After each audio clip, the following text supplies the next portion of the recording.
और आइए अब नजर डालते हैं अभी तक की 5 बड़ी खबरों पर। हरियाणा से राज्यसभा की 2 सीटों के लिए सोमवार को हुए मतदान के बाद हाई वोल्टेज ड्रामा हुआ। मतगणना करीब 5.5 घंटे बाधित रही। एक सीट पर भाजपा प्रत्याशी संजय भाटिया जीत गए, जबकि दूसरी पर कांग्रेस प्रत्याशी कर्मवीर बौद्ध विजेता बने। निर्दलीय उम्मीदवार सतीश नांदल को हार का सामना करना पड़ा। संजय भाटिया को 31, कर्मवीर बौद्ध को 28 और सतीश नांदल को 27 वोट मिले। कांग्रेस के कर्मवीर बौद्ध को 1 वोट से जीत मिली। शाम 5 बजे से शुरू होने वाली काउंटिंग करीब 5.5 घंटे रुकी रही और रात 10:30 बजे फिर शुरू हुई और 1:10 पर नतीजे घोषित किए। इसमें कांग्रेस विधायक परमवीर का वोट रद्द पाया गया। अंतर्राष्ट्रीय बाजार में कच्चे तेल की कीमतें आसमान छू रही हैं।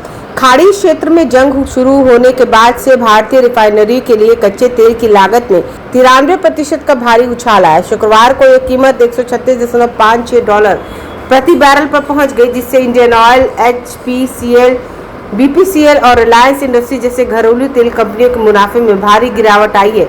लेकिन भारत में पेट्रोल और डीजल के दाम अभी भी नहीं बढ़ रहे हैं। दिल्ली में पेट्रोल 94.72 रुपये और डीजल 87.62 रुपये प्रति लीटर पर स्थिर है। मुंबई में भी यही स्थिति है। कीमतें आगे भी कुछ समय के लिए बनी रह सकती हैं।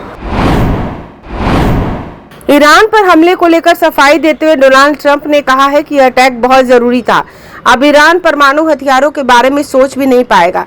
उनकी सैन्य शक्ति बेहद कमजोर हो गई है। डोनाल्ड ट्रंप ने कहा कि वैश्विक सुरक्षा के लिए ईरान को परमाणु हथियार बनाने से रोकना बहुत आवश्यक था। ट्रंप ने कहा, मुझे किसी से युद्ध करना पसंद नहीं, लेकिन ईरान की सरकार ने बहुत बड़ा अपराध किया है। उसे कुछ हफ्तों में 32,000 प्रदर्शनकारियों की मौत की नींद सुला दी।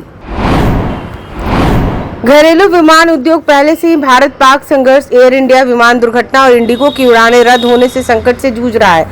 अब पश्चिम एशिया में जारी युद्ध भारतीय एयरलाइंस को बड़े घाटे की ओर ले जा रही है। भारतीय एयरलाइंस का भविष्य खाड़ी देशों पर अत्यधिक निर्भर है, क्योंकि भारत के कुल अंतर्राष्ट्रीय यात्री यातायात का 51% हिस्सा सिर्फ खाड़ी देशों से आता है। राजधानी दिल्ली में जाम कम करने के लिए राज्य सरकार की कैबिनेट बैठक में सोमवार को 2 महत्वपूर्ण परियोजनाओं को मंजूरी दी गई। सीएम रेखा गुप्ता की अध्यक्षता में आयोजित बैठक में बारापुला फेज 3 एलिवेटेड रोड और MB रोड पर 6 लेन एलिवेटेड कॉरिडोर अंडरपास परियोजनाओं को स्वीकृति दे दी गई है।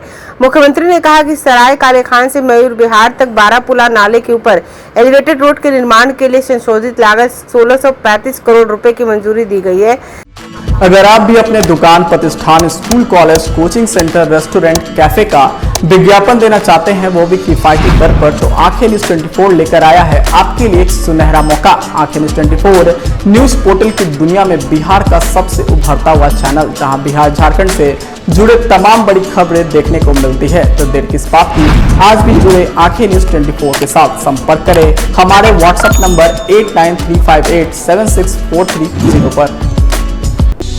क्या आप पत्रकारिता के क्षेत्र में अपना कैरियर बनाना चाहते हैं?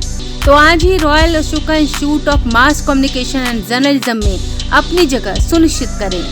आर्यभट्ट ज्ञान विश्वविद्यालय पटना से मान्यता प्राप्त 100% प्लेसमेंट के साथ royal Ashoka Institute of Mass Communication and journalism नामांकन जारी है। हमारा पता है DS/16 गायत्री मंदिर के समीप, कंकड़ बाग, पटना 8,20,000। आप हमें संपर्क भी कर सकते हैं। हमारा मोबाइल नंबर है 9955456126।